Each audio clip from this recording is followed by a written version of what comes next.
नमस्कार बच्चों, स्वागत है आप सभी का मिंट टॉक इंडिया में। आज के इस वीडियो में हम पढ़ रहे हैं कक्षा तीसरी हिंदी के पाठ्यपुस्तक रिमझिम का पाठ नंबर 10 क्यों जी मल और कैसे कैस लिया। और इस पाठ में हम चैप्टर के प्रश्नों का हल करने वाले हैं। तो सबसे पहले तुम्हारी समझ। प्रश्न 1, गुरुजी थैली में क्या लिए जा रहे थे? उत्तर, गुरुजी थैले में गेहूं लिए जा रहे थे। प्रश्न 2, क्यों जी मल और कैसे कैसलिया से मिलने पर तुम दोनों के बीच में क्यों भटकते रह जाओगे? उत्तर, क्यों जी मल और कैसे कैसलिया से मिलने पर हम दोनों के बीच में ही भटकते रह जाएंगे, क्योंकि उन दोनों के क्यों और कैसे वाले सवाल कभी खत्म ही नहीं होते। तीसरा प्रश्न, शिवदास ने गुरुजी की थैली देखकर अपनी गाड़ी शिवदास ने गुरुजी को अपनी साइकिल दी थी। उत्तर, शिवदास ने गुरुजी की थैली देखकर अपनी गाड़ी इसलिए दे दी क्योंकि वह गुरुजी की मदद करना चाहते थे। उसके बाद है रोटी एक पर नाम अनेक। जैसे आपका एक स्कूल वाला नाम होता है, एक घर में प्यार से बुलाने के लिए निकनेम होता है, वैसे रोटी के भी बहुत अलग अलग नाम हैं। रोटी को अलग अलग जगहों पर अलग अलग नामों से पुकारा जाता है। कुछ और नाम पता करके लिखो। तो जैसे रोटी को हम लोग चपाती बोलते हैं, पराठा बोलते हैं, फुल्का बोलते हैं और नान भी बोलते हैं। उसके बाद प्रश्न, तुम्हारे घर में आटा सानने को क्या कहते हैं? तो जैसे हम सबसे पहले आटे में थोड़ा थोड़ा पानी डालकर उसे समेटते हुए मिक्स करते जाते हैं, जिसे इंग्लिश में नीडिंग कहते हैं, वैसे ही आटे सानने को कुछ और नाम से भी बुलाया जाता है। मेरे घर में तो इसे आटा गूंथना बोलते हैं। अगला प्रश्न, गुरुजी कौन से आटे की रोटी खाते थे? अपने साथियों, घर के बड़ों से पता करो कि क्या किसी और चीज़ की भी रोटी बनती है, तो फिर उनके नाम लिखो। यदि उनका दाना या फिर बाली मिलती है, बाली मतलब एक ही लाइन में जब बहुत सारे छोटे छोटे दाने रहते हैं उसे बाली बोलते हैं। तो यदि उसका दाना या बाली मिलती है तो उसे भी अपनी कॉपी में चिपका दो। तो सबसे पहले उत्तर, गुरुजी गेहूं के आटे की रोटी खाते थे। गेहूं एक तरीके का अनाज होता है, यानी कि ग्रेन। वैसे ही व्हीट के अलावा और भी बहुत सारे ग्रेन्स होते हैं जिसका हम आटा निकालते हैं और उसकी रोटी बना के खाते हैं। तो फिर किस किस से बनती है रोटी? सबसे पहले फोटोग्राफ में आप यहाँ पे देख सकते हैं गेहूं की बालियाँ। इसी गेहूं को चक्की में पीस कर आटा बनता है और इसी आटे से हम रोटी बनाते हैं, जो ज़्यादातर लोगों के घरों में खाया जाता है। गेहूं के अलावा बाजरा, जो दिखने में ऐसा होता है, यह है बाजरे की बाली, यह है बाजरे के दाने, और इसको पीस कर भी जो आटा बनता है थोड़ा हल्का ग्रे कलर का होता है और उसकी रोटी कुछ ऐसी बनती है। पंजाब के लोग बाजरे की रोटी, मक्की का साग बहुत फेमस डिश है ना, वहाँ के लोग बाजरे की रोटी बहुत चाव से खाते हैं। उसके बाद है ज्वार। ज्वार भी एक तरीके का अनाज होता है जिसकी बाली देखने में कुछ ऐसी होती है, दाने ऐसे होते हैं और रोटी बनने के बाद ऐसी लगती है। उसके बाद हम मक्की की रोटी भी खाते हैं। मक्की तो आपको सबको पता है, कॉर्न। उसका जब आटा बनता है उसे पीस कर उसी आटे की रोटी बनाई जाती है, जो दिखने में थोड़ी हल्की पीली रंग की होती है। तो इसीलिए इस प्रश्न के उत्तर में हम लिख सकते हैं कि गेहूं के अलावा हम बाजरा, ज्वार, मक्की इत्यादि की भी रोटी बना के खाते हैं। अगला प्रश्न, रोटी क्या ऐसे बनेगी? सबसे पहले हम आटे को सानेंगे, उसके बाद क्या गेहूं को पिसवाएंगे? नहीं नहीं, सबसे पहले तो गेहूं को पिसवाएंगे, उसके बाद हम आटे के सानेंगे।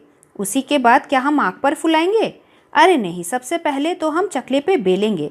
तो फिर हम सबसे पहले रोटी बनाने के क्रम को अच्छे से देख लेते हैं। रोटी बनाने के क्रम में सबसे पहले हम गेहूं यानी कि व्हीट को पिसवाएंगे, उसका आटा निकालेंगे। उसके बाद आटे को हल्के हल्के पानी डाल के हाथ से मिला के उसे सानेंगे। उसके बाद छोटे छोटे गोले बना के उसे चकले और बेलन की मदद से बेलेंगे। बेलने के बाद गरम तवे पर हम उसे पकाएंगे, सेकेंगे और उसी के बाद हम आग पर फुलाएंगे और जब रोटी तैयार हो जाएगी फिर हम गरम गरम खाएंगे। अगला प्रश्न, गुरुजी ने कैसे कैसलिया को समझाया कि आटा कैसे साना जाता है? अब तुम घर पर भी किसी को रोटी बेलते हुए देखो, अपनी मम्मी को देखो और लिखो कि रोटी तुम्हारी मम्मी ने कैसे बेली है। सबसे पहले मम्मी चकले पे थोड़ा सा आटा रखती है, उसके बाद आटे की लोई रखती है और उसके बाद बेलन की मदद से ऊपर और नीचे बेलते हुए ये छोटी सी लोई धीरे धीरे बड़ी रोटी में बदल जाती है और इसी रोटी को हम तवे पे सेकते हैं और फिर आग पर पकाते हैं। अगला प्रश्न, रोटी बनाने के लिए कितना कुछ काम करना पड़ता है, जैसे सानना, बेलना आदि। पता करो और लिखो कि इन्हें बनाने के लिए क्या क्या करना पड़ता है। सबसे पहले चाय बनाने के लिए हम पहले पानी उबालेंगे, फिर चाय पत्ती और चीनी डालेंगे, फिर उसके उबलने के बाद दूध डालेंगे, थोड़ा और उबालेंगे और चाय बन गई। उसके बाद सब्ज़ी बनाने के लिए हम पहले सब्ज़ी काटकर कढ़ाई में डालेंगे, नमक, हल्दी और मसाले डालेंगे, कड़छी से हिलाएंगे और ढक्कन लगा के उसे थोड़ी देर तक पकाएंगे, बन गई सब्ज़ी। तीसरा है दाल बनाने के लिए हम सबसे पहले दाल को उबालेंगे और उसके बाद नमक, हल्दी, मिर्च, मसाले से तड़का लगाएंगे। अगला है हलवा कैसे बनाएंगे।